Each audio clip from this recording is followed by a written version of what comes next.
talk about treasure items. Okay? Very good.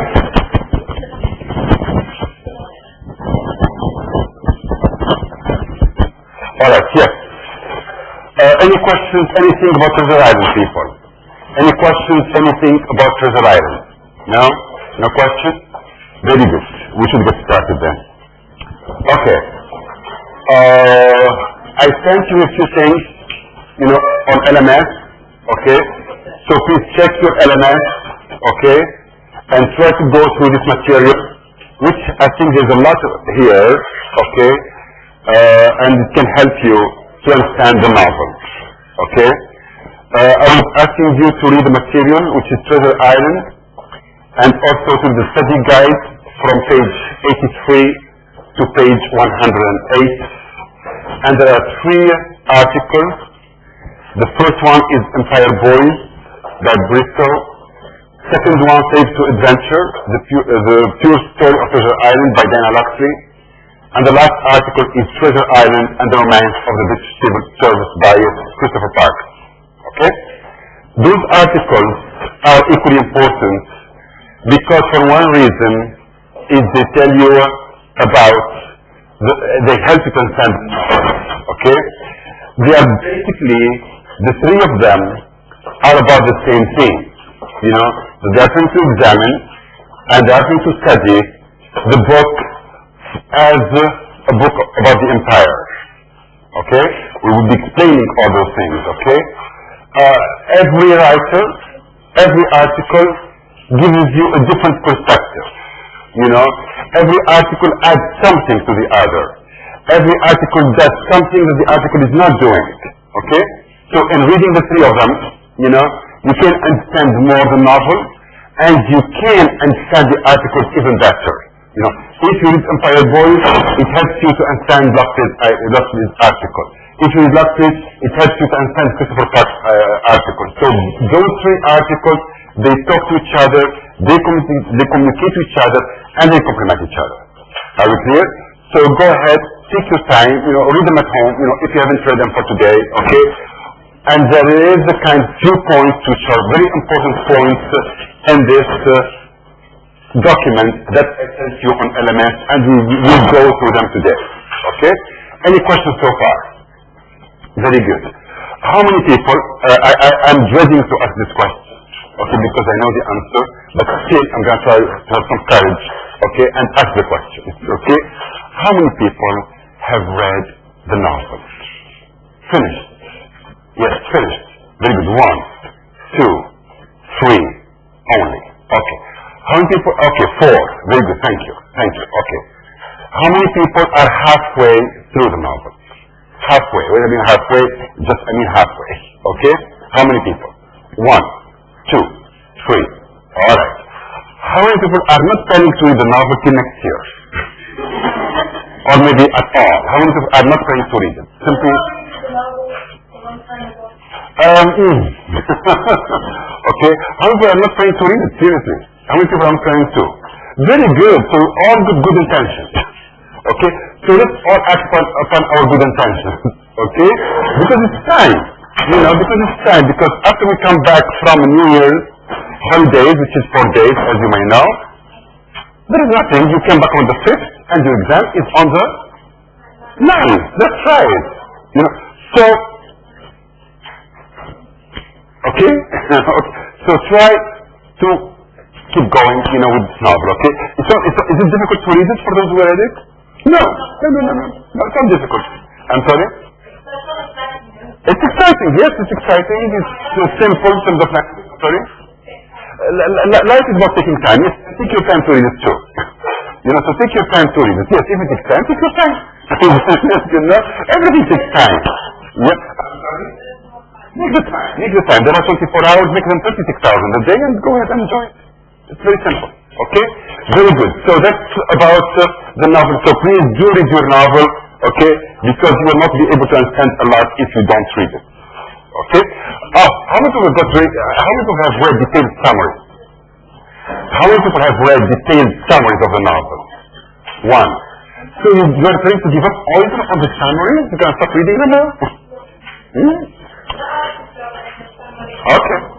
All right. Okay. Very good. Okay. The movie is not the same as a novel. Be careful though. Okay. So I sent you some questions. It is boring, the movie. Yes, absolutely. Not like the novel. Yes. I sent you some questions here. Okay. You can pay attention to them when you go home. You know they are on LMS, as I said. Okay. And we're going to start with right this part: masculinity, adventure, and empire. Yes. No, I think it's all to all students. I think it has been sent. It's not sent to all students. Okay, I will try to double check. You know, I would ask Dr. Shekra and Dr. Friend to send them to their students. You know, I would. You know, I don't know if got the option to send to all students. I'm not sure. If I do, I will send. I'm sorry. There is the option, but I'm not sure I have it. I don't know if I have it on my system. Okay, but you know, don't worry, we'll get it. Don't worry, we'll get it. Okay. Now, masculinity, adventure, and empire. The word empire is extremely important when we talk about Treasure Island. Okay? What do you mean by empire? What do you mean by an empire? In this context, at least. Yes. Absolutely. Absolutely. By talking about empire, we're referring to the British colony. Okay? I'm sorry? Of course, yes. Of course. We are referring to, the British Empire. Okay? This book, Treasure Island, we have to understand the context where it came. You know, it came in a context of an empire. You know, Britain was an empire. Okay? Britain was exploring different parts of the world. Okay? And this book came into existence around this time. Okay? When Britain was an empire. Alright? And here, there's also something very important. That's what we call the penny dreadful. Okay? Penny dreadful. Anybody know what do you mean by penny dreadful? Yes. Very good. Very good. And two boys. Very good. Very good. So the penny dreadful are cheap magazines or books, actually. You know, cheap. Why are they cheap? Because they cost 1 penny. No penny. And I'm sorry, you mentioned something? Very good. Dreadful. It's because they're about crimes. Yes? Horror. Horror, I'm sorry? Maybe you can compare them, but they were worse. Okay, yes, I'm sorry. Violence. Blood. Crimes, horror, violence, blood. Okay, anything else? Alright, yes. So, the penny dreadfuls, you know, they work for, who are the readers? They work for boys. Okay, they work for boys. Which boys do we know? Which boys? Yes. I'm sorry? Middle class? Poor. Working class. Very, very working class audience, readers. Very working class readers. You have to bear in mind, you know, that it's a time also when the working class start to be educated in UK. Okay? We've got a new kind of educated, you know what I mean by educated? I mean basically literate, you know, people who know how to read and how to write. They were literate people at that time. Okay? So the penny dreadfuls came into existence. It was very interesting because it created quite a movement, you know, people changing them, you know. There were even clubs, you know, of people exchanging, you know, these books, you know. So they have their audience, you know. I'm sorry. These people who are either renting them, you know, you've got 3, 5, 10 books, you rent them to other guys, you know, and you get the money back, you know, and you rent them, you know. So it creates a lot of movement, as a matter of fact, you know, in the working class. Is this a problem? Why is it a problem? And for who it can be a problem? I'm sorry? It affects the readers. In what way it affects the readers? People, can you put those on silence, please? Okay, yes. Yes, okay, yes, go ahead. It affects their thinking, it affects their morals, okay, very good. It encourages corruption, okay.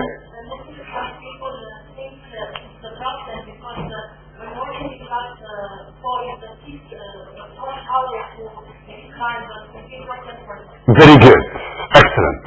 Yes, add it back, okay, yes. For the electric people, might be a problem because instead they don't have like morals, they have morals to work on, so it's a problem. For whom? For the working class. For whom? That's the problem. Okay, I'm going to back to your point. It's a problem for whom? Absolutely. It's a problem not for the working class, because the working class was enjoying, this kind of literature, It was giving them an outlet, it was giving them entertainment, It was giving them something that they don't have and something they never had before, In other words, a new kind of literature that's not Jane Austen, that's not Little Women, something that the boys can be excited about, something that the working class can be excited about, something very sensational for them, But these books were not a threat to the working class. They were entertainment to the working class. There was a joy to share.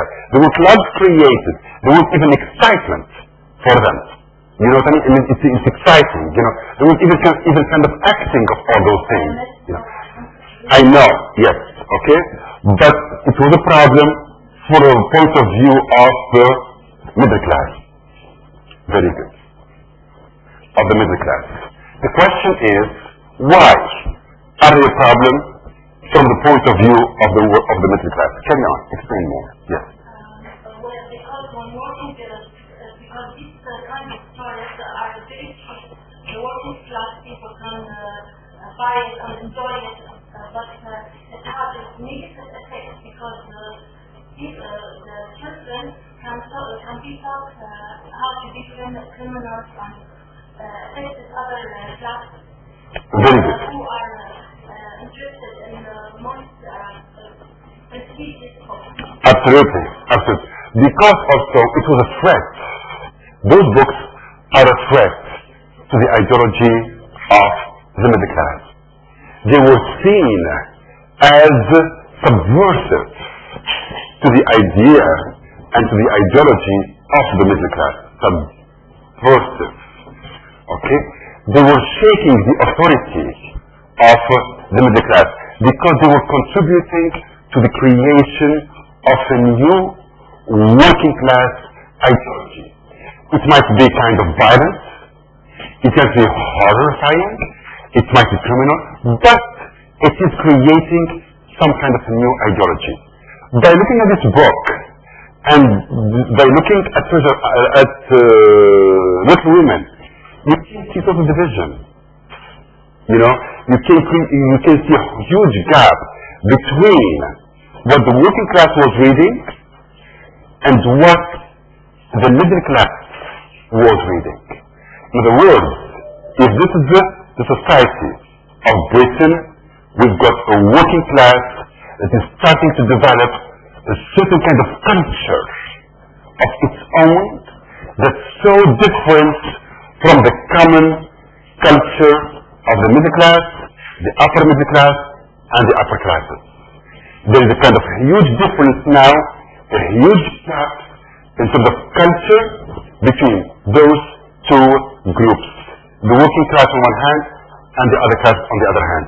So it was a class issue, okay? So the book came in a context where there was some class issues. It was seen as a book that is developing a new ideology for the working class, and perhaps it might lead to a new consciousness of the working class. Okay? This was supposed to be a threat to the ideology of Britain at that time and to the ideology of the middle class. It was dividing the whole society into two. The working class on one hand, with their poor economic conditions, and their new ideology, and the middle class with totally that ideology as well, and different financial and economic status. Namely, the ideology of the middle class was based on the idea of the empire, this is imperialism, and also the whole idea of Englishness. I'll be back to this word in a few seconds. Here, I want to look at this here, okay? The middle class was fraught with some anxieties concerning the need to secure nearly literate working class children committed to united imperial nation. Okay?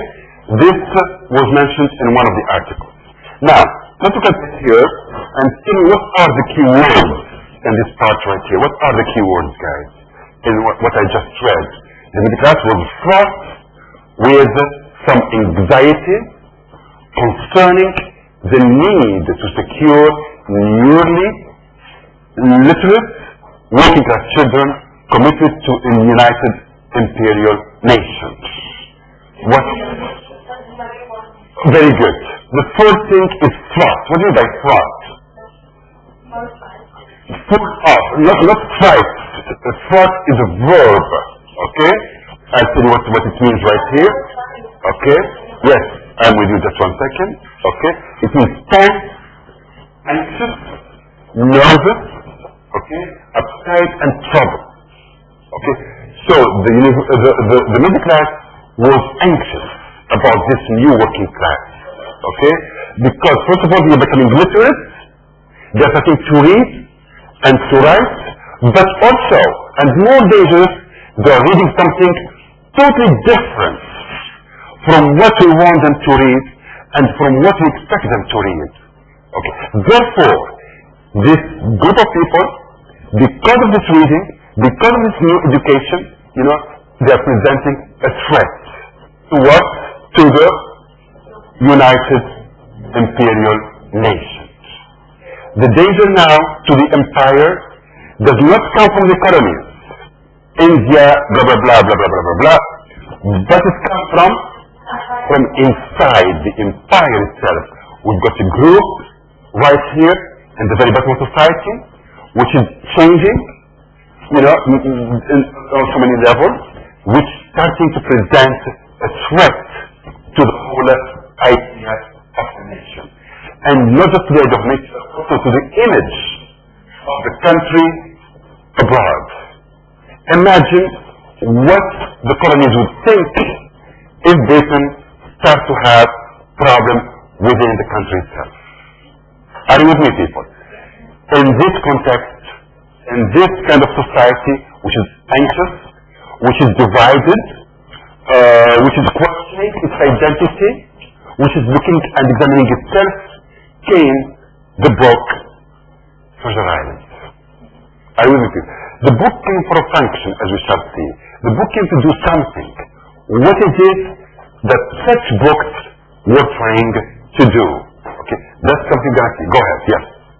Whenever the working class were except for the middle class, Yes. first of all, it was not their fault in that level, right? The working class. Yes. Okay. And to have in hand this book, No. because they didn't have any other chance. It's the first time they've got such access, to books and to excitement. It is indirectly the middle class who were forcing, who were the leaders, and who were forcing the working class to go to that class. In a way, yes. In a way, yes. Of course, they were forced into the situation, yes. Because of the whole history of education, the whole social classes itself, of course, yes. So they are building their threat. Absolutely right. Yes, absolutely right. Okay? So that's what was the problem here. Okay, and here, white sensational literature was denounced for using an overblown language. What do you mean by overblown language? What are we referring to? Penny? Dreadful. They were using overblown language. Yes, exactly. Language which is not similar, maybe similar to joke. But not similar to Little Women. And we know the opinion of the audience and the characters would do the slang. Don't talk like that. Because you don't belong. You're not a lady. You don't belong if you talk like this. Okay? So the overblown language, harmonic plot is very simple plot, very clear, very straightforward. Okay? And two-dimensional characters, nothing very deep, nothing very, but still exciting. There was mystery, crime, blood, criminals, etc. Okay? There was fascination. This will suggest that it may actually have been subversive. So those books, as simple as they were, as slangish as they were, they were seen as subversive because of this threat that I just mentioned to you guys. You know, they were subversive and anti-authoritarian. They were going against the grain of the authority, guys. That's very important. Okay? So, and here there was a need to do something about all of this. Okay? The nation is, you know, as I said, the leaders are divided. You know, we've got little women on one hand and treasure islands on the other hand. Okay? What needs to be done? Okay? And here, Joseph Bristow mentioned that Empire Boys, that the violent sensation of the penny dreadful was appropriated and reproduced. Okay? Pay attention to this part, guys. Okay? That somehow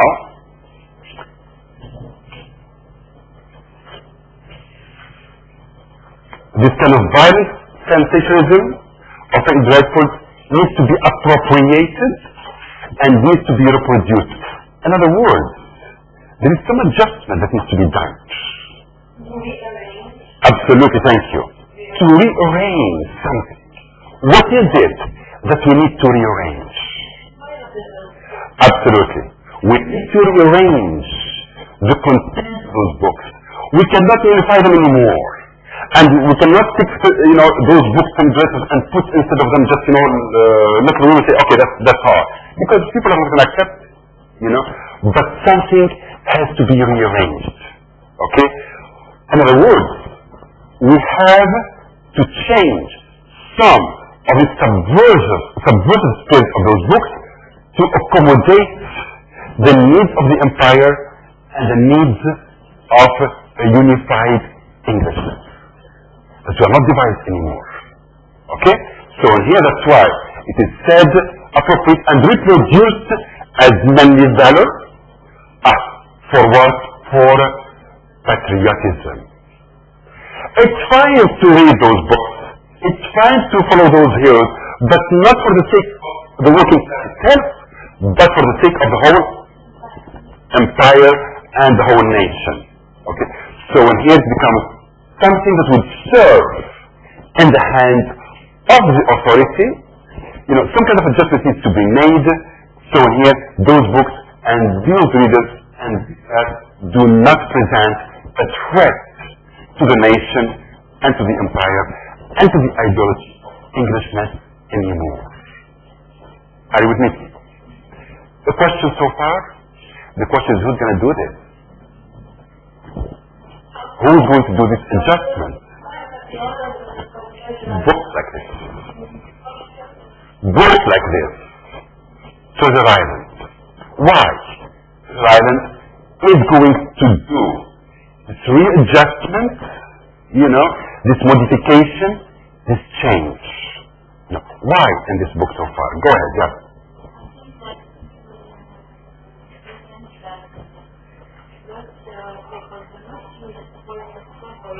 Okay?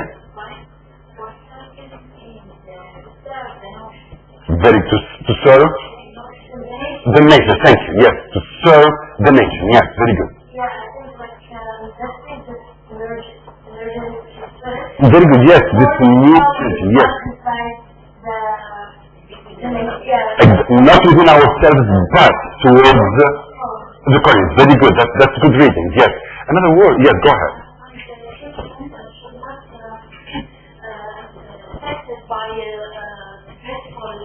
Penny dreadful. Yes, penny dreadful through the character of him when he loves the silver, but he is not affected by his character. Very good, excellent. This book has got a lot of the spirit of penny dreadful. It has crime, right? It has a lot of horror, right? It has a lot of violence, right? It has a lot of blood, right? It has a lot of fun. It is a lot of drinking. No, it is all sorts of things. All the sins. More than 7. You know? Not just the 7 deadly sins, but more sins here. Yes, go ahead. Here is the irony picture of the same criminal in the streets of London. Yeah. It's the same hero in the Absolutely. However, there is something else in here. What is the adjustment in this book here? The adjustment is that it's a quest. It's a journey for a treasure. For a treasure. It's a journey that has all these components, but for the sake, first of all, materialistic gain. And therefore, this is the same purpose of the empire. The empire was built, we go on journeys, we go and explore the unknown land, we go and explore far remote lands. Why? Before the material gain. Are you with me, people? So here, it has a purpose. The spirit of the Penny Dreadful is there, but it's for the reason, for the purpose of a material gain. It's not just for nothing, for material gain here, okay? Not only that, but it's also the journey outside the country. Yes, it's a journey for another unknown land. And that's why we said, it's this energy that we find in Penny Dreadful is not directed towards the society itself, but it's directed to places, countries, races who are outside the country itself. Okay? Yes. Any questions so far, please? Please be asking questions. Any questions so far? No? The last point, yes. So go ahead, ask me the question about the last point.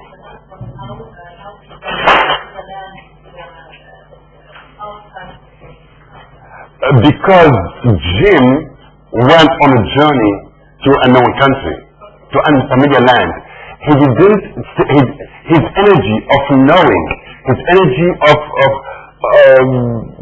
was not directed inside UK, inside the Britain itself. It was more for the sake of another journey outside the country itself. You see what I mean?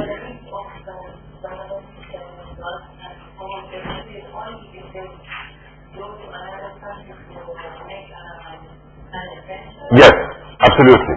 Not inside the country itself. Not in Britain itself. It's outside. Okay?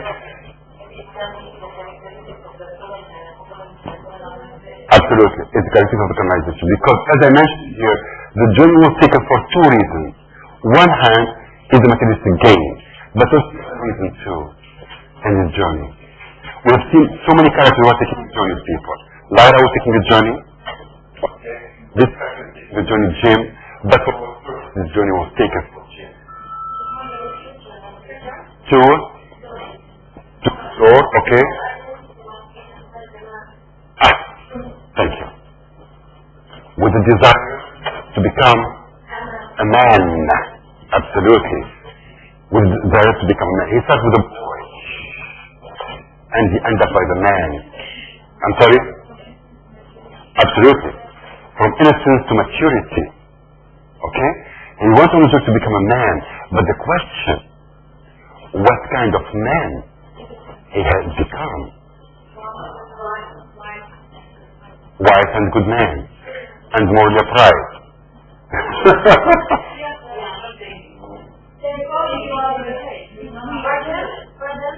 One by one, guys. One by one. What sort of man he has become? A good man. What do you mean by a good man?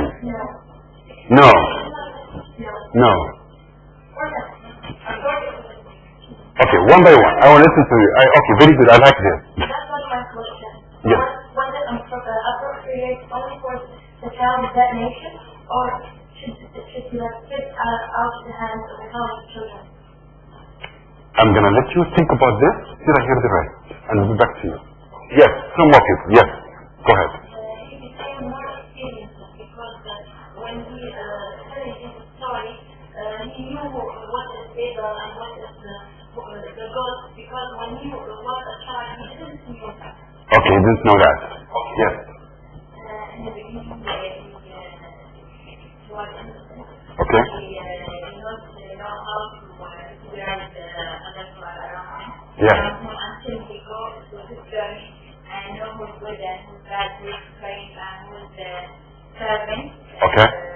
By the end, when he realized by himself, but he knows that he don't want to be like him.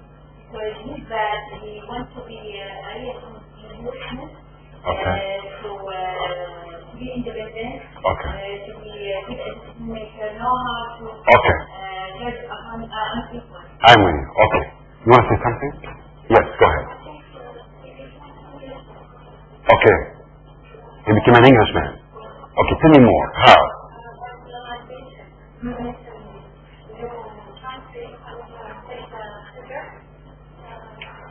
What happened to the treasure? You know, what was his share of the treasure? What happened in Jim and the treasure?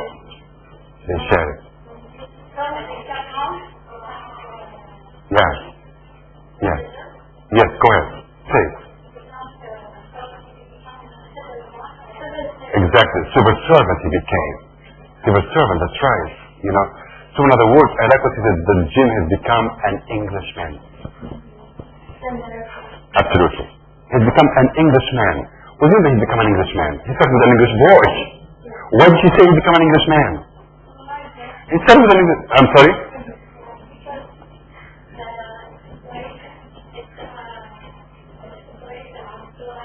Good.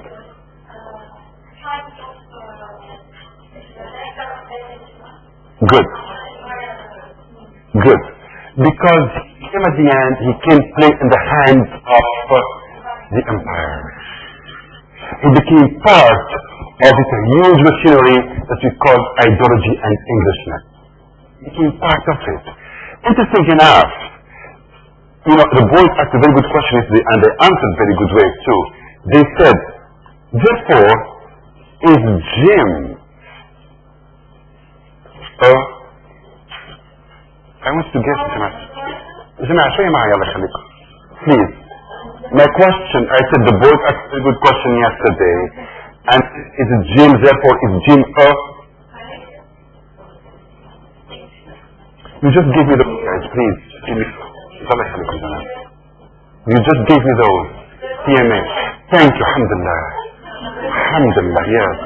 Alhamdulillah. Alhamdulillah. Jama'a, شوي معي. Yes, Allah يخليك. Is Jim a rebel? Is Jim a rebel? Lara is a rebel, we have seen. Joe is a rebel, we have seen. The question, is Jim a rebel? Think. I want some more hands, please. I want to think. يلا شوي حلو يديكم من بعض. Yes, شوي حلو. Yes, just let's be talking Arabic, that's fine. Just stand properly. فكوا ديكم من بعضهم وفكوا المخ من بعضه. يلا. Okay, I'm saying Arabic because I see that you are not here with me. Alright? يلا.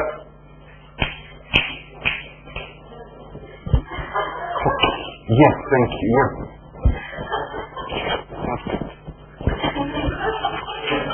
Yes. Yes.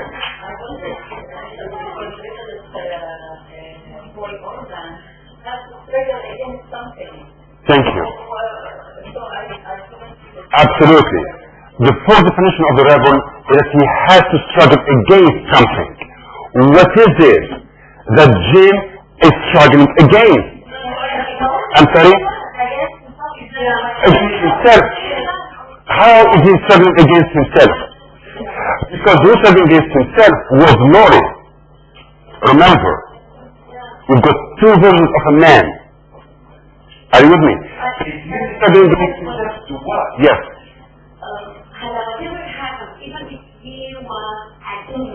Yes.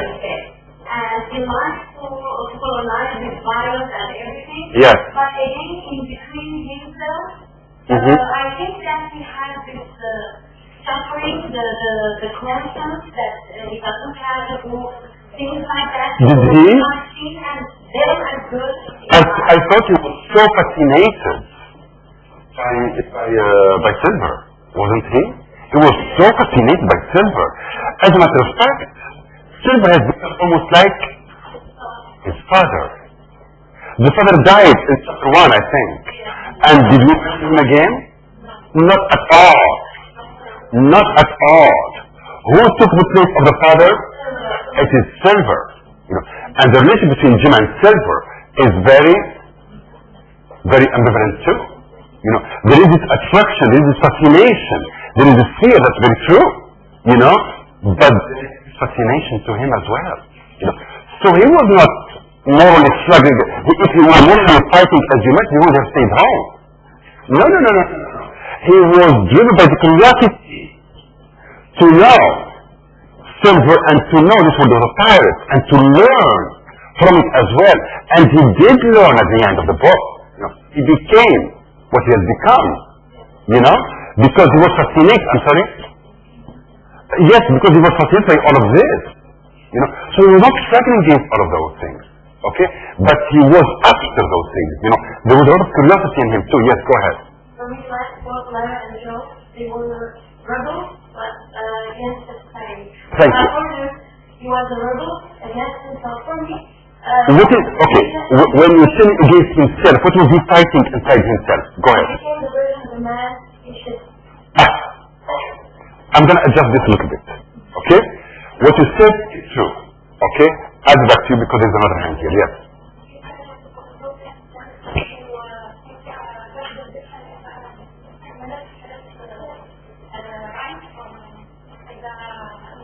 Absolutely.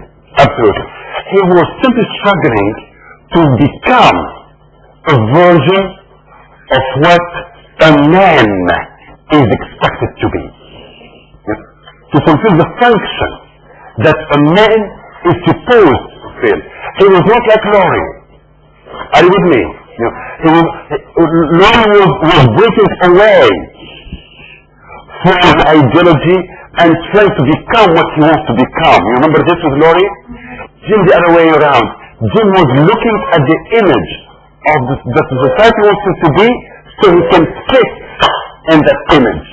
So he can wear that image himself, and he can become that the society and the empire and the ideology of the time expect a man to be. That's why this novel here is the process of a boy becoming a man, not according his own desire and what he wants for himself, but according to what the ideology of the time wants him to be. Are you with me? So there was no struggle, as a matter of fact. There was only a way of trying to find himself where he can fit. That's all. Okay? So Joe was going against the grain of society. Are you with me? She was fighting, she was using the slang, you know, she cut her hair, you know, she was ashamed of herself as a woman. Not because physically she's a woman, but because of the status of the woman at that time. You know, Joe was fighting for all those things, you know. Lyra, we know how she was fighting against, you know, and what she wants against. You know, she fought and she fought, you know, because she wants to save children, because she wants to do whatever she wants to do. You know. And here, he didn't go against the grain. He was looking for the model that the society wants him to be, and to find the better way and the best way to fit with that model. They were fighting against the grain. He was fighting to find the grain itself, where he can claim himself. Excuse my language because it's different, you know, there is not to find the grain, but I'm using it. Okay? They were against the trend. He was trying to find a trend. They were against society. He was trying to find a place where he can fit in the society. Are you with me? He was trying to secure a place in this huge machinery of ideology, this huge ideology, this huge empire, all of this thing. And at the end, it's proof that he became.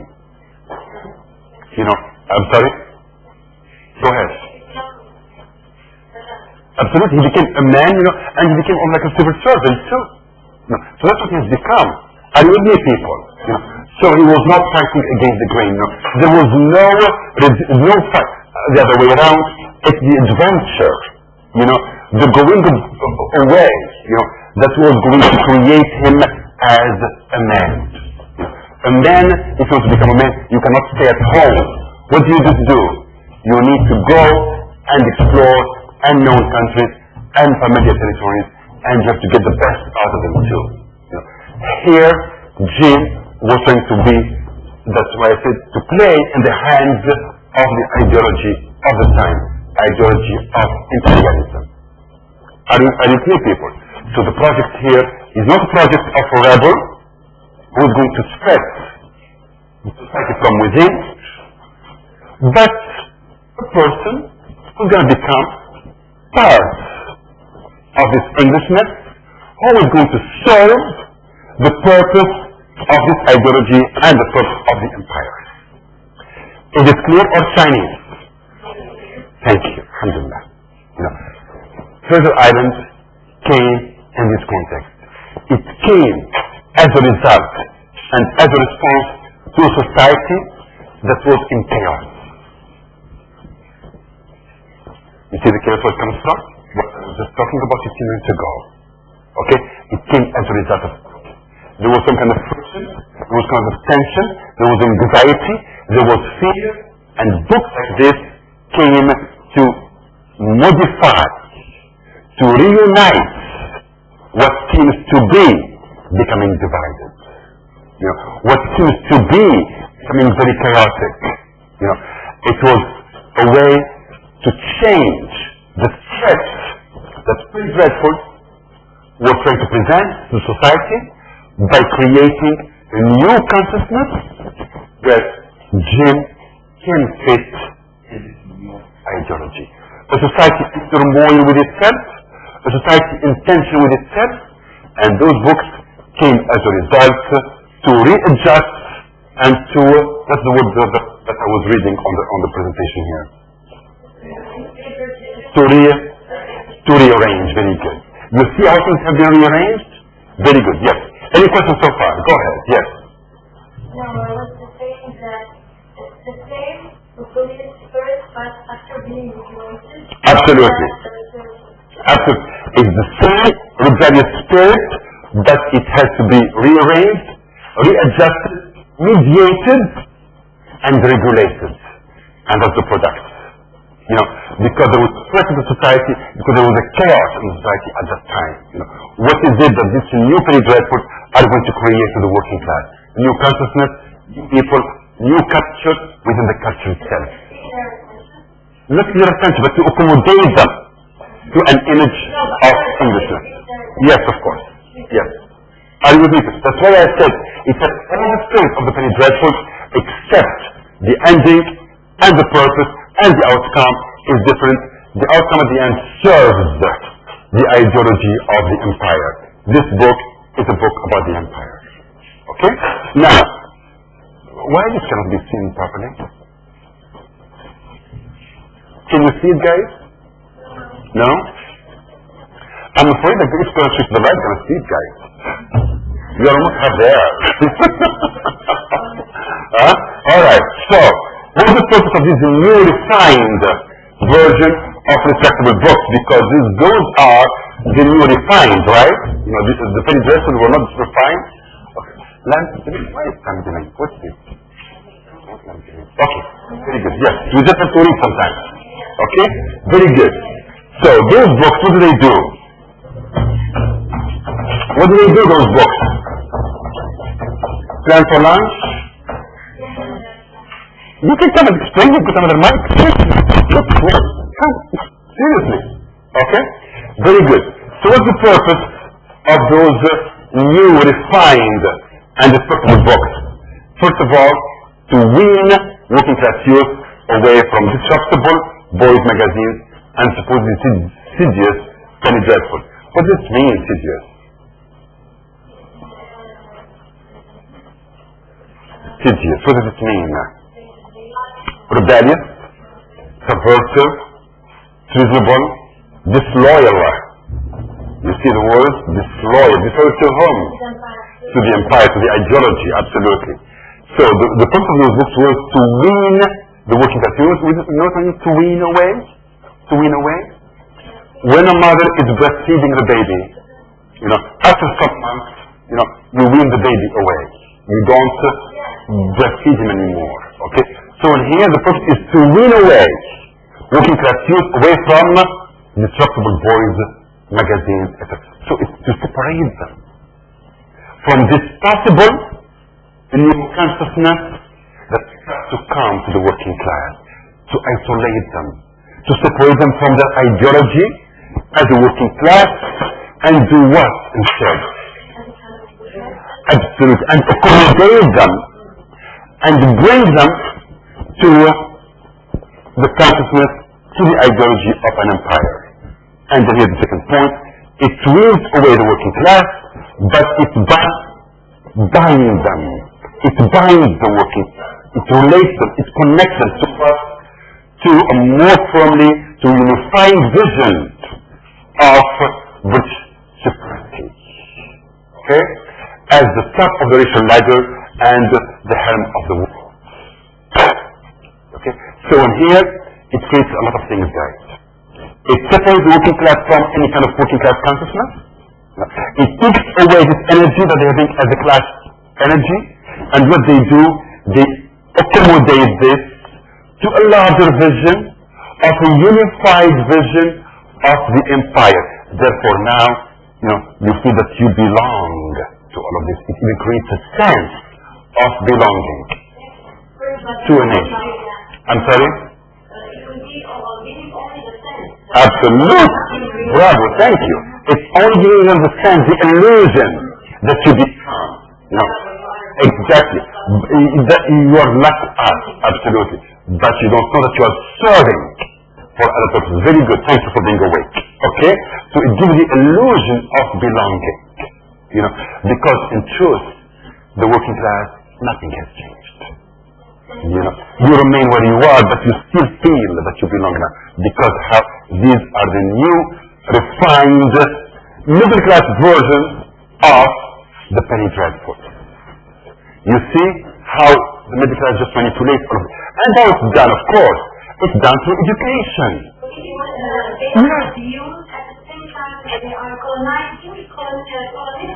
Absolutely. It's what you exercise abroad, you decide it within. It's the same ideology operating. You subdue the force of change within, so you can control any forces from outside. Absolutely. It's the same. Okay? So in here, that's what this refined middle class version of the penny dreadful has created. Make sense, guys? Okay? It's accommodating, it's creating, it's trying to bring a kind of new harmony to society, because the society was risking of being divided. Okay? So this one is harmonizing this British society again, okay, and trying to add some harmony to it, by accommodating this energy to other purposes which are, the ideological purposes. Is it clear, guys? Any questions? Any questions so far? Two? Two questions only? Okay, yes, go ahead, start. Go ahead. Only for the child of the nation, or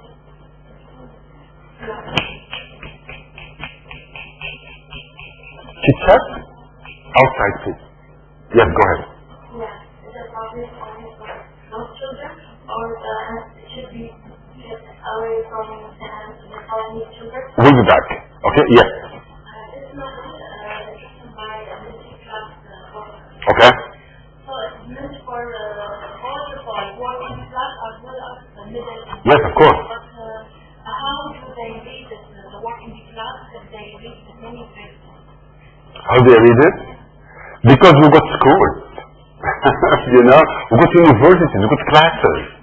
Therefore, they will read and they will enjoy it, and we will communicate these ideas to them too. Through education, of course. Because remember, people, education can be a way to reinforce the status quo of the society. Education is not always the force of change. If we don't allow people to think, therefore education would reinforce the old values, the conservative values. Education can be only liberating when we are asking people to think, to ask questions and to think for themselves. But in here, education was manipulated in the hands of the middle class to reinforce their ideology and their vision to what the English society should be like. Is it clear? Very good. I'm gonna get her and get you. Okay? I'm sorry? It's okay, that's fine. Can I put you on hold for a second? Okay, go ahead.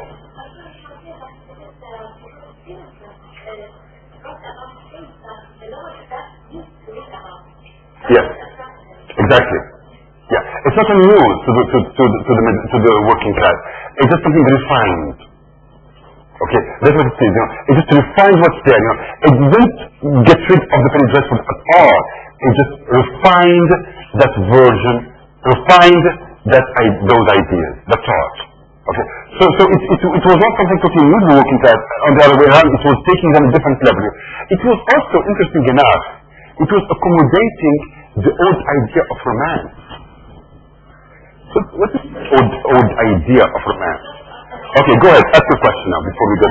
Yes, go ahead. Sorry. The writer who the age he wrote the novel, it's realistic age. Absolutely. But in the novel there are romance, like looking for pleasure and middle class. Yes. And he found a rich. Very good. Right? Very good. Yes, absolutely. I don't know why he put romance in a realistic novel. Okay, I'm with you. We'll answer this question. Go ahead. Yes. It's like imagine yourself as a hero with that attitude, keep it in your mind, and that's it. All right, very good. The idea of romance, when we talk about the romance, we are not talking about love stories. When we're talking about people who are proposing to young women to get married. Okay? The romance we are referring to is the idea of the journey. To go to the unknown places, to go to the unknown lands. That's something that's old. We know all of this. It's something that's classic. Okay? And yes, exactly. It's 15th century idea. It's very known idea. Okay, so he took that spirit, Penny Dreadful, and he accommodated this to the whole idea of the romance. Okay.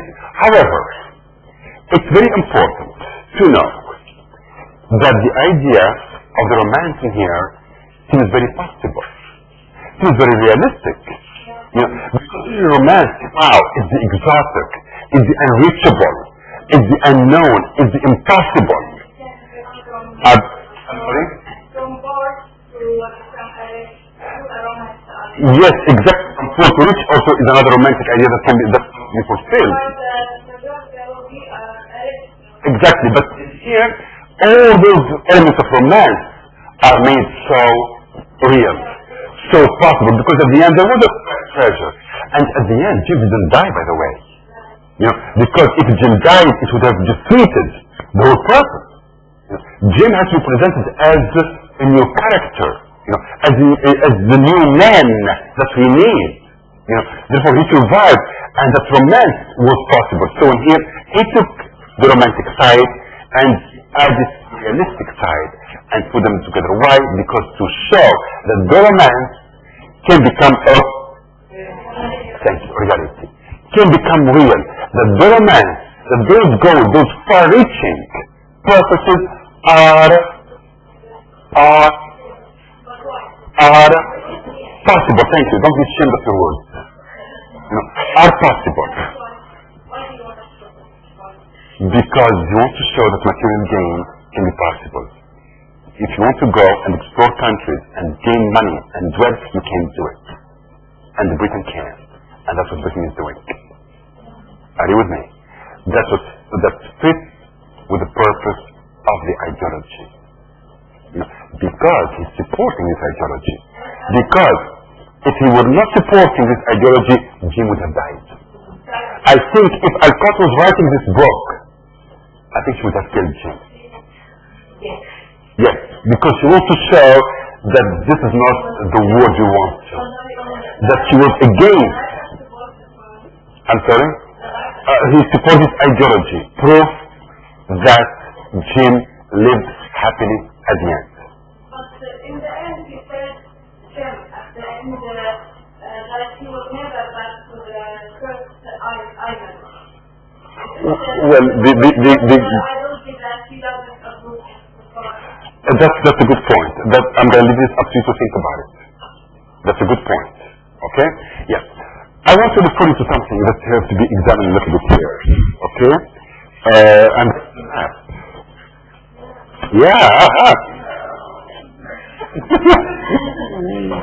Yeah. The map. Which is what? Which is right at the beginning of the book, before chapter 1. After the introduction, part 1, and you've got the map right here. The map is right here.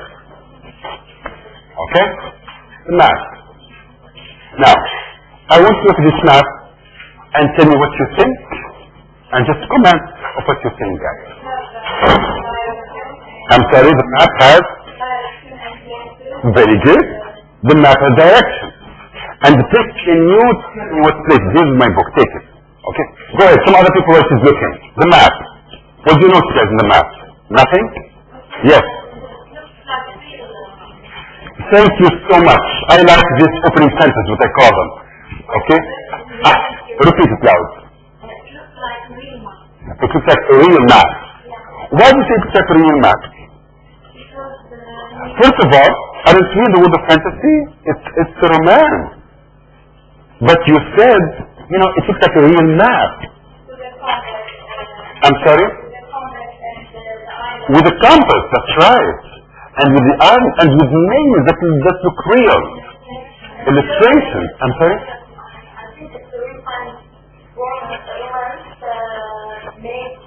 I want the map, just the map. It looks real, it looks real.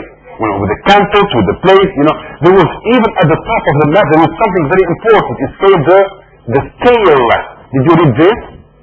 Did you read this little thing in here? Did you read this? Can you read this? You know, it says what? The scale of the English mile. Hello. It means simply, if you take this map, you know how far those places are. That's the scale of the English mile. That you know how miles it is, how many miles. It's measuring even the distance that is to the island. Are you with me, people? So yes, we are in the world of romance. We are in the world of a journey. We are going to the unknown land. But it's not a fantasy. It's a reality. And the map is here for you. It can guide you. It can lead you. And you can go there. Even the miles are measured for you too. And you go to campus with you too. Why? Why this such realistic representation of the map or reproduction of the map with the names, which sounds very true, right? You know, why this such realistic representation of the map in a novel that's supposed to be a fantasy and romantic, and it's a journey? Okay, I've seen one hand first. I'm going to come back. Yes, on the back. Yes. Remind me your name. Remind your name. Name. Okay. For the semester, for next semester, inshallah. Yes. Go ahead.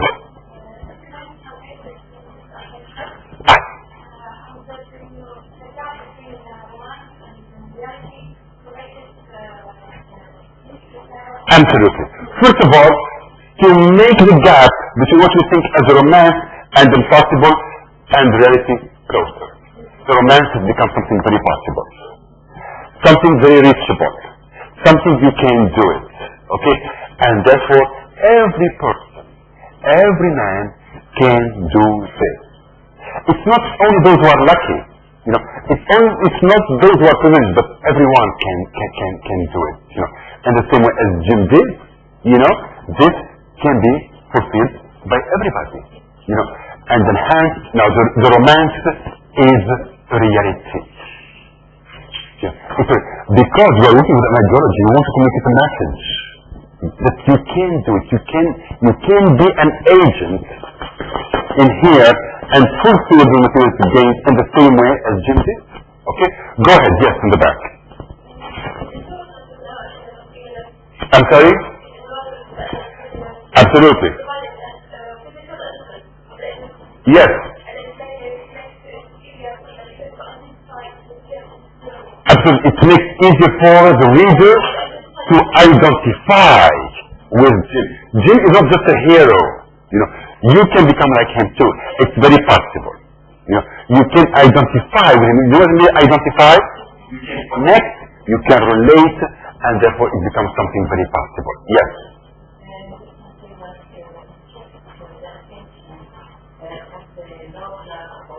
Working class. Yes.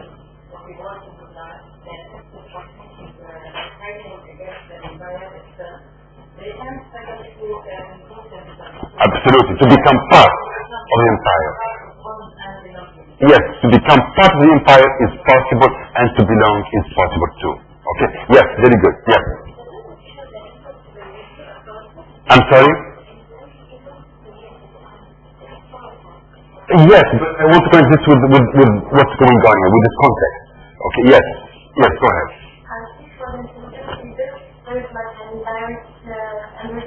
Absolutely.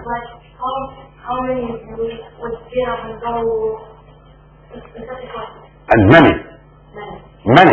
Because it's possible. Because it shows with its realistic presentation of the map that it is possible. That the dream of that it's not an unforeseen land. It's not a land that you cannot imagine. It's not a land that you cannot see. You know, it's not a place that is exotic. It might be exotic, that's very true. It might be different, but it's possible. But it's reachable at no one, and we can do it. Are you with me, people?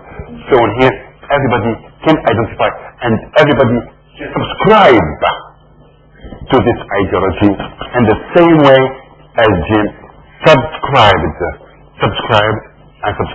to it. Yes.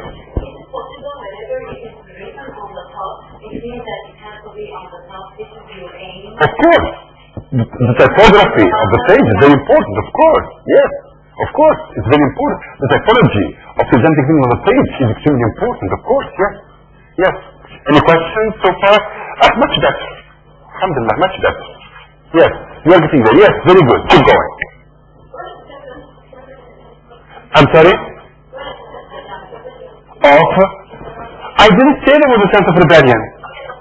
Hold on, ما فيش سبب. لا ما فيش سبب. لا ما فيش ولا سبب. Okay. I never said, did I say that there is a sense of rebellion in the book? No. I didn't say, I think there is a sense of accommodating what could have been threatening to an existing ideology. That's what I said. That's what I've been saying since before I walked in. So don't tell me I said. If you say something, go ahead. Yes, go ahead. Yes, now you go ahead. Fine.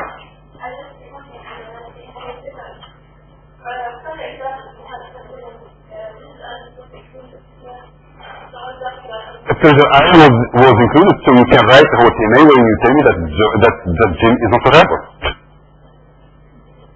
Or you can even say that Jim is a rebel. And if you present a good argument, then I can give you 19. Either or, either whatever is. You know, it's not important if he's a rebel or not. More important is you show me how he is one of them. One of them. No. It's not important for me to know that Jim is a rebel or not. If you are writing a CNA. It's more important to convince me is either this or that. Did you understand my point? Thank you. It's just the argument. Half the class can think that he is a rebel. The other half can think that he's not a rebel. I can stand right here. If you present your argument, you get your 19. If you present your argument, you get 19. If you present a poor argument, you get 9 or 3. If you present your good argument, you get 3 as well. So it's not about who he is. It's about how we argue about who he is. Did you get this point first? And that's what I've been trying to communicate to you this semester and next semester as well. Are you with me? It doesn't matter what you think, it matters more how you support what you think. I couldn't support that idea, unfortunately, myself. When you told me you were the rebel, I said, I didn't say the rebel because I stand here. But if you tell me, no, try to see this, I will come with you and see it. Make sense? Very good. So, based what I'm telling you, feel free to tell us what you think and support for what you think. That's all that. If you tell me Joe is not a rebel, and I will accept it. The Jew is a rebel and I will accept it too. What's the difference? You argued well, sorry, you argued poorly. Yeah, the book. You see my point? You know, so always say what you think, but try to argue properly, clearly, with detail, and be aware of the counter argument. That's all. That's why we are in this class. We are not after the truth. We don't know the truth.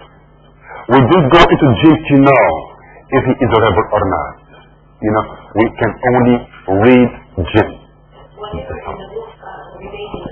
Absolutely.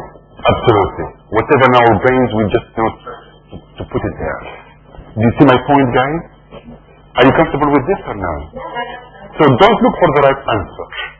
There is no right answer. Look for what you think and how you support it. That's what we are looking for. If I were a student, I'd be very comfortable with this. I would say, yes, good. My teachers and me are on the same line. The truth, therefore I don't have the truth either, but I'm going to support. Is this new to you guys? No, thank you very much. Two hands, I see them up. Yes, go ahead. I'm sorry? He's struggling against himself. Yes. When you say he's struggling against himself, let's show me two forces. What are they? I have to read them. When you say this, I don't understand where are the two forces. For me, I don't know. So if you see this statement and you make it and you can, just show me how there is a struggle. If I tell you Joe is struggling, I can tell you how. Her mother wants her to be this, her sister wants to be this, and she wants to be that. Are you with me? That's a struggle. Lyra, I can show you the struggle. She wants to be this. She wants to go this and achieve this. Other forces are pulling her. That's a struggle. For Jim, you have to do the same thing. The struggle means tension between forces. Tell me, I don't see tension between forces. It was difficult. I see him accommodate to what's there and be one of this. One who can fit. Are you with me? One who can play in the hands of all of this. So, yep. I think he's raising himself, that's the word too, yes. Raising himself to become as the empire, to serve the empire. Is this clear, guys? Yes, go ahead. For me, the education of the empire from like an instrument. Yes. You know? Okay. Okay. You remember, Lori, you remember the passage that I read about I don't care about the ships, I can't wait to see them sinking. What is he talking about? That's the wealth, but the wealth of the empire as well. The ships is about going away. The ships is about exploring other countries. Lord didn't care for those. Is he trying to serve the empire? No. No. Because simply he isn't scared. He wants to become a musician. Because that's himself. You see the two different journeys? One is after all of this. You know, one wants to become part of all of this for those ships, etc., you know, and the other one simply doesn't care to become part of this. You know, compare Lori and Jim, that's quite interesting comparison to do.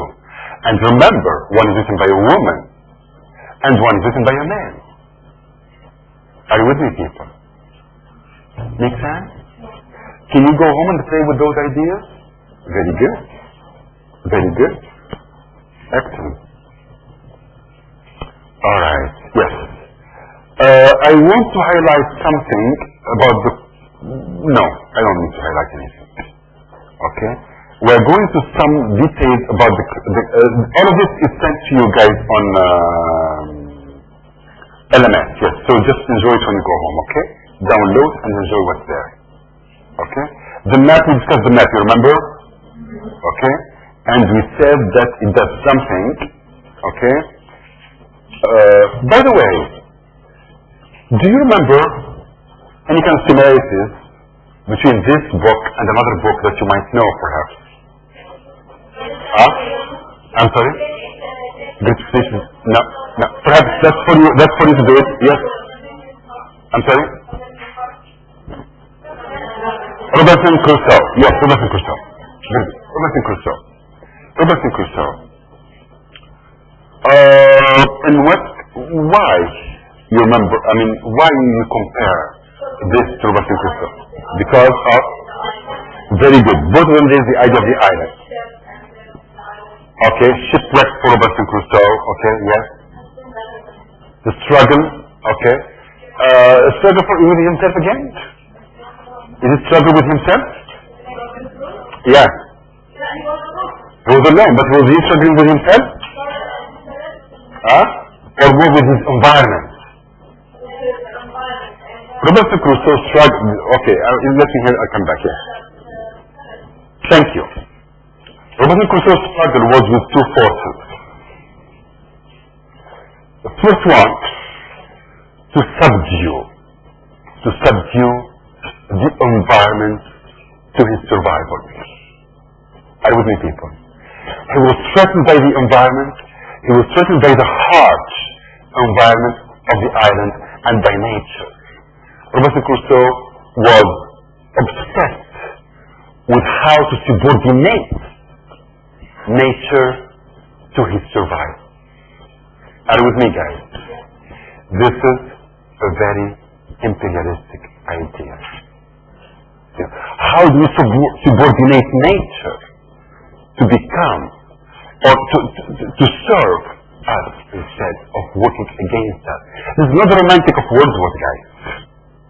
It's not Wordsworth giving us a poem by the rainbow and admiring the rainbow. Are you with me, guys? Because Wordsworth was not an imperialistic. Wordsworth thinks, and Blake thinks, that human nature is part of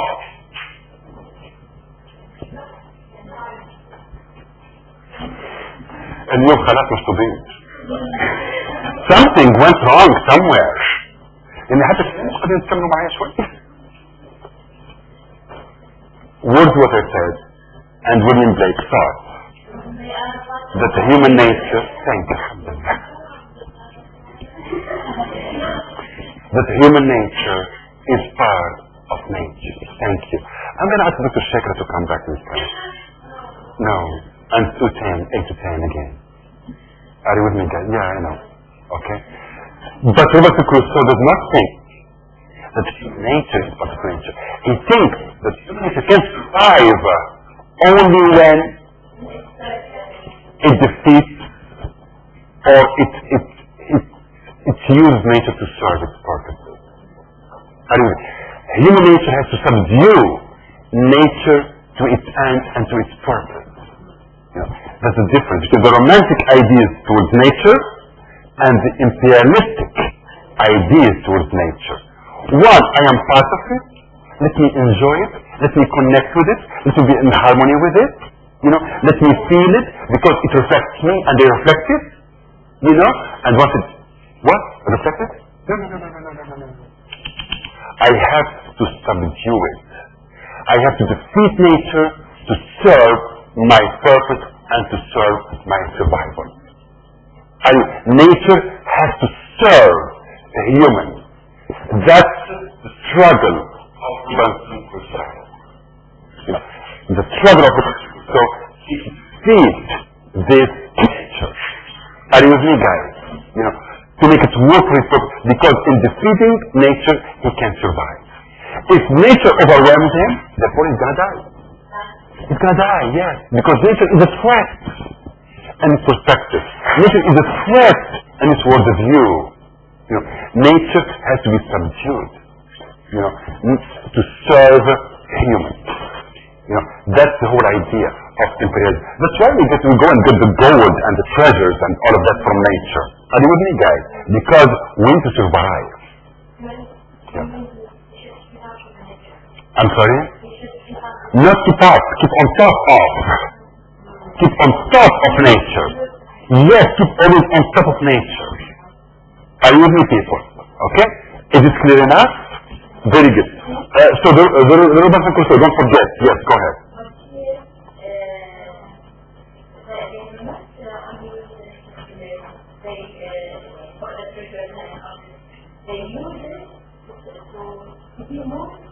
Absolutely. The thought is on top of to control it. To control it. To control, not to be in harmony and not to love the flower.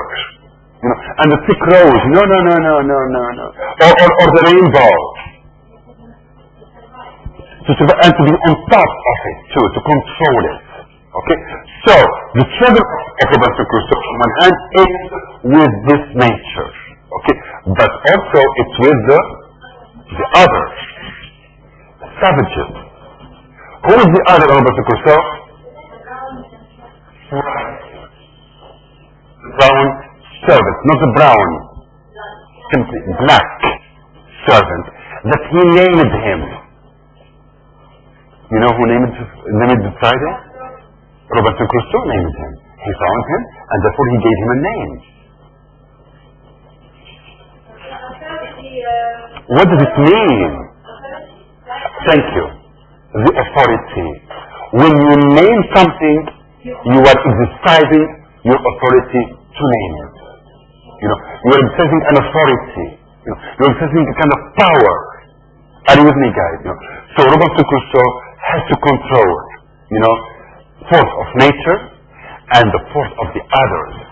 In the same way as he has to subdue nature, he has to subdue Friday to serve his purpose.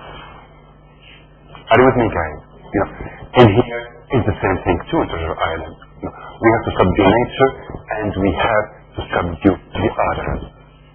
You know, and hands of as a lot of dimensions here too. Okay, go ahead. We'll go to questions somewhere. No? Is it clear again? Okay, go ahead.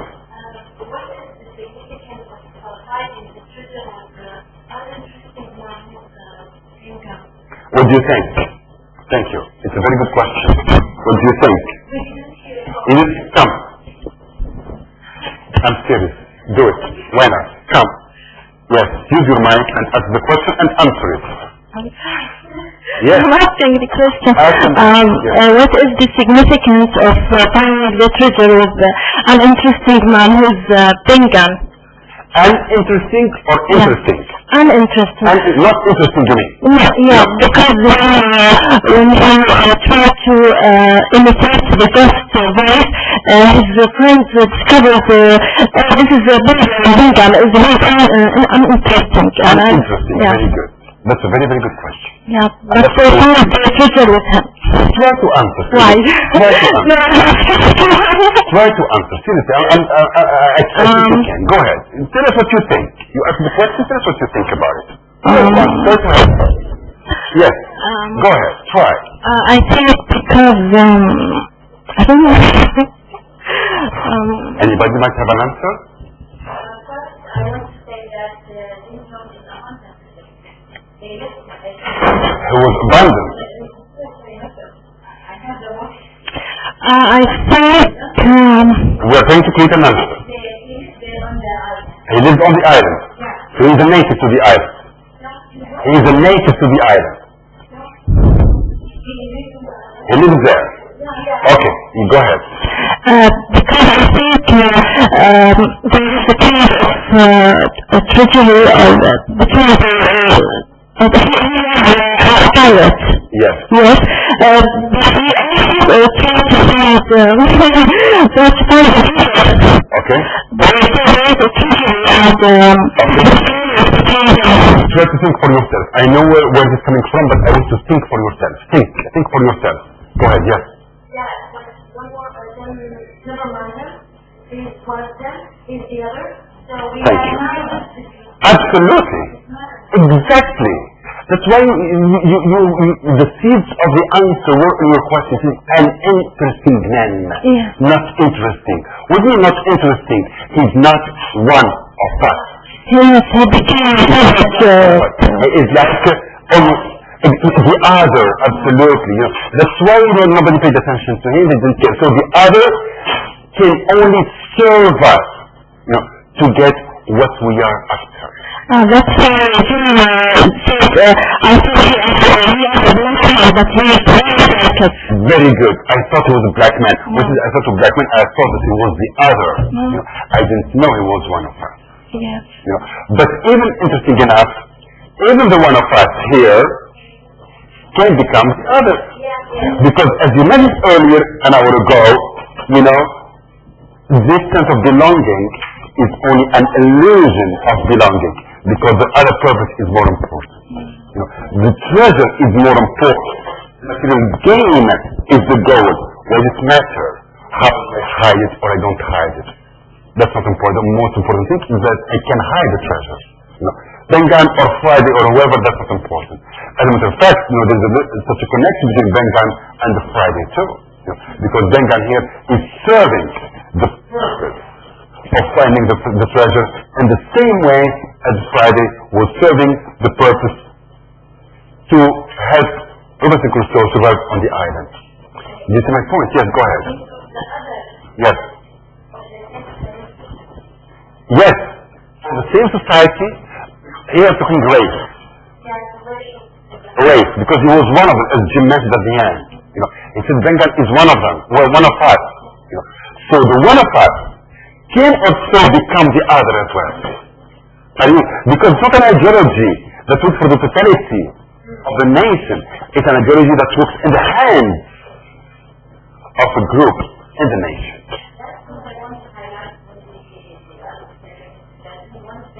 Yes. But he's one of them, but he's the other. Yes. Very good. Clear enough? Excellent. Yes, go ahead. I'm sorry? Answer this question. Because he had left on the island when he tried to imitate the voice of the ghost to help the pirates. When he discovered he was a Bengan, they said he was uninteresting. They left him alone when he tried to find the treasure. That's the same level of intelligence. Yes. That's true. He was not thought to be, you know, he was looked down upon. Even when he found that he got the treasure at the level, he spent those money only 2 days. Yes, that's right. Exactly, because that was not important to him. Yes. Absolutely. Very good point. Yes. Look at carefully at the character of Bengal when you go home too as well. Okay? Yes. Any other question? Any other question? Okay. We scroll down. Thank you, yes. Okay? We scroll down a bit further here, okay? To look at how much time left do I have? Half an hour? Very good. That's enough to finish. Very good. All of this you have it, as I said again, okay? Treasure Island is a book about the empire. Okay? Let's just stop for a while and try to recapitulate here, guys, okay? So you saw the context the Treasure Island came into, okay? You saw the chaos of the society. You saw the problems which were going on. And you saw that this came as a voice, you know, to readjust, as a voice to rearrange, okay? As a voice to reshuffle the whole thing and add a bit of harmony to society that was seen as divided, as perhaps, you know, broken down, okay? And here, Treasure Island as a book about the empire, okay? Yes, go ahead. About 2 points, the ambivalence of the change and the fight. Why do they... Let's talk about this and we keep both the ambivalence towards the end. That's fine, okay? Some critics have argued that Treasure Island should be read as a pure story. What do you mean by pure story? Some critics said, wait a moment, you know, we just, as pure story. I'm sorry? Thank you. It's a story, not an ideology. You know, why should you read some ideology into it? You know, it is a story of a young man, you know, who like the word of the pirate, you know, so he's the Mukhras. But we know very well that there is always an ideology behind the book. I'm sorry? Yes, there is always an ideology behind it. Okay? So in here, Diana Lapsley thought very differently. She said, no, we have to look at the historical context. Did you do that today? Yeah. Yes, exactly. You know, so if Diana Lapsley was with us today, she would be very happy. You know, she'd say, oh, guys, very great. You've looked at the historical context of this too. Okay? Because the historical context, you know, she's saying that Treasure Island is a product of its time. And therefore, when it's a product of its time, it's doing two things. Either affirming the existing ideology or questioning the existing ideology. And here it is questioning or affirming. I think it's affirming with perhaps some ambivalence as your friend wants to explore it. Okay? Very good.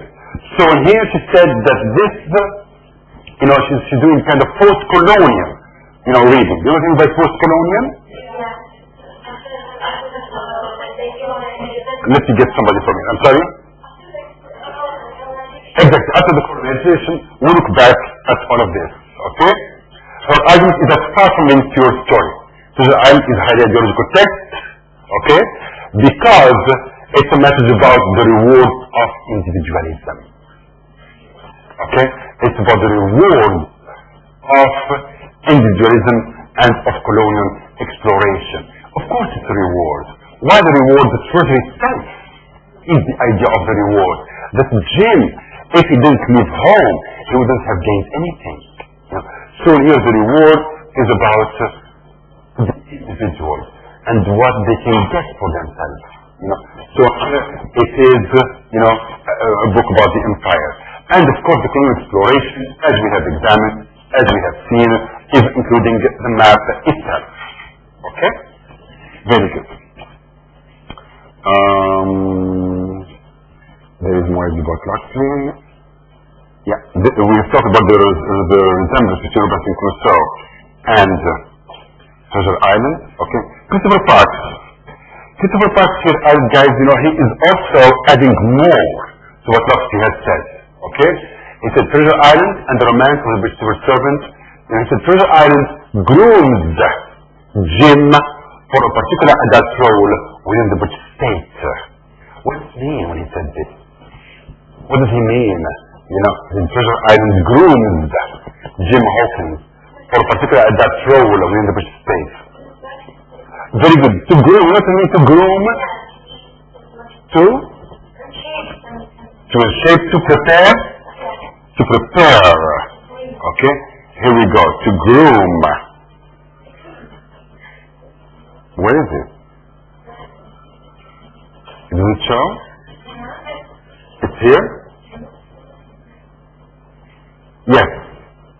Train, tutor, prepare, coaches, mentors, friends, etc.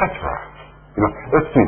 So how Treasure Island grooms Jim Hawkins for a particular adult role within the state? How?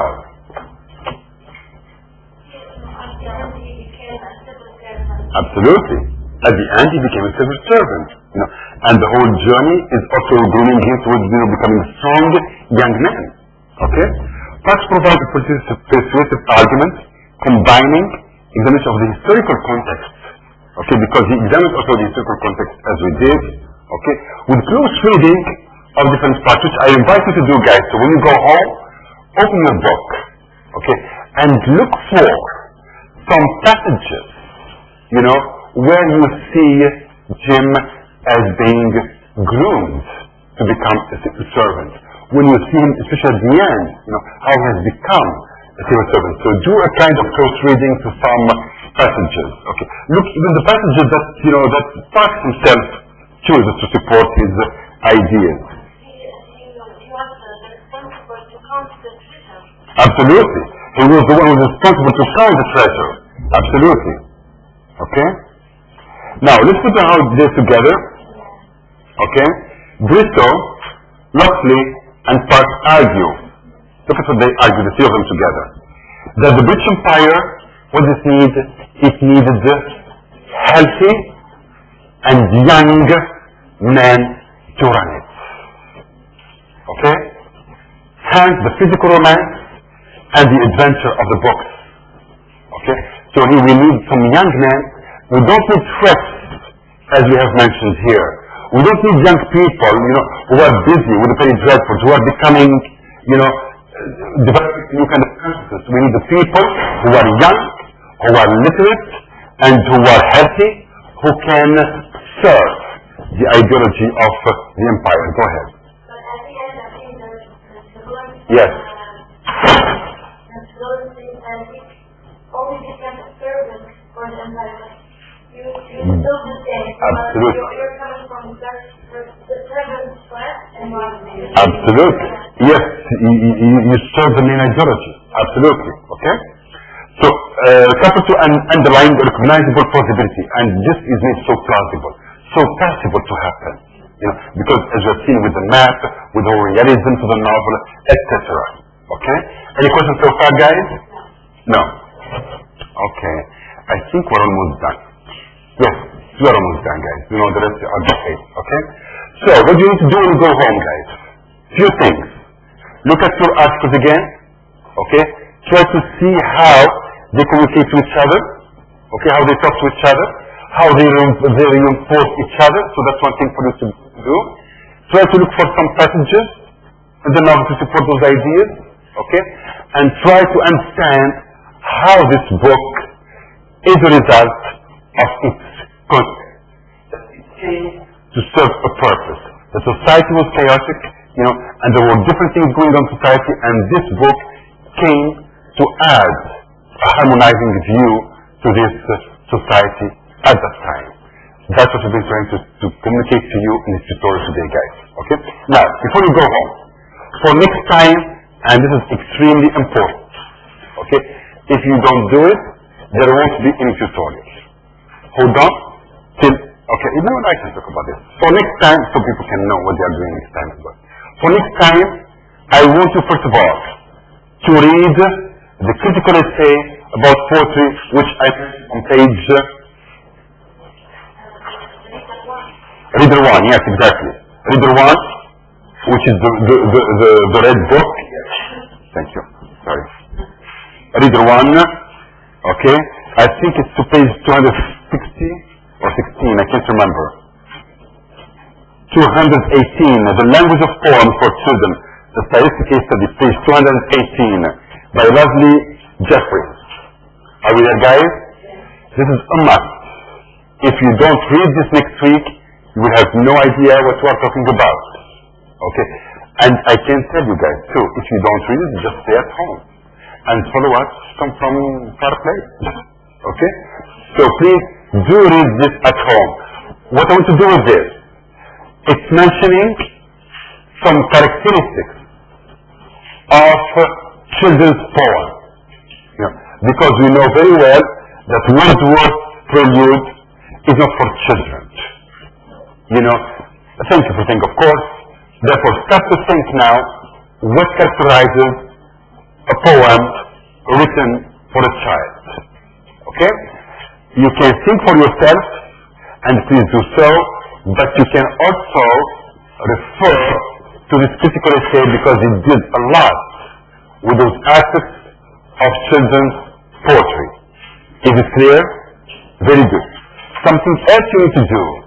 You've got an anthology of children's poems. You know that or not? I think it's called 101 or 100, I don't know. 101 or just 100 poems? 100, that's enough. We don't need to have another one, okay? 100 poems, okay? You need to open that anthology, okay? And you need to pick up, to read as many as you want, okay? But pick up only one poem, only one, okay? Of just one page, because we need for the class. I don't want the poem for 3 or 5 pages or 2, just one page. I want you to read it. I want to come to class and tell me, first of all, why did you choose that one poem? In other words, what did you like about that poem? You must have liked something better than the other, right? Very good. The second thing, I want you to apply what you have read in this article, what are the characteristics of this poem, to see them in the format of your choice. Make sense? So first of all, find the characteristics of a child's poem from what you know and from the article, then choose a poem and try to apply what you learned in here to the poem. What's there? How is this poem an example of a child's poem for children? Make sense? If you don't do next week, you'll be totally lost in the classroom. On same time, same place as usual, yes. Is it clear for everyone? Is there a question, guys? Yes. Oh, we are done with the island. You know, the rest, you are on your own, guys, okay, to explore and to do it on your own.